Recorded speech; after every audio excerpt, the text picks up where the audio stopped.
What's up, everybody? My name is Naeem, and on this channel, we dive deep into the Bible together. We talk about health and fitness, and I also bring everybody along on our European lifestyle because my wife and I just moved from Florida to Vienna, Austria.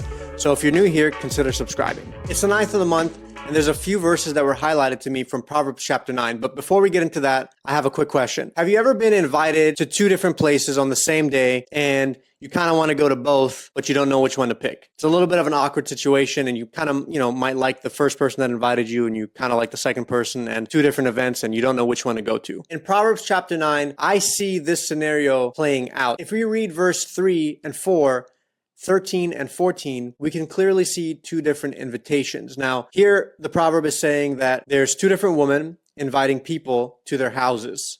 One woman is called wisdom. The other woman is called folly or foolishness. Here's verse 3. She has sent out her servants, and she calls from the highest point of the city. Let all who are simple come to my house. That's the invitation of wisdom. Let's skip to verse 13 and 14. Folly is an unruly woman. She is simple and knows nothing. She sits at the door of her house on a seat at the highest point of the city. Verse 15. Calling out to those who pass by, who go straight on their way. Just like if you and I have ever been invited to two different events on the same day and we can't choose, the writer here is saying every day we are invited by wisdom and foolishness, and it's up to us whose invitation we're going to accept. How does that play out in our everyday life? Now, to me, this is the most astonishing fact. Both wisdom and foolishness are sitting at their houses.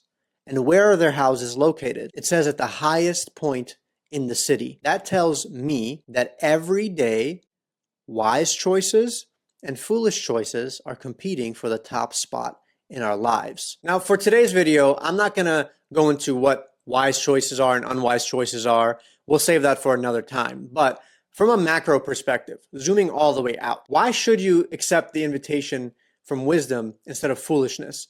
Well, verse 11 and 12 give us the answer. Verse 11, for through wisdom, your days will be many, and years will be added to your life. Verse 12, if you are wise, your wisdom will reward you.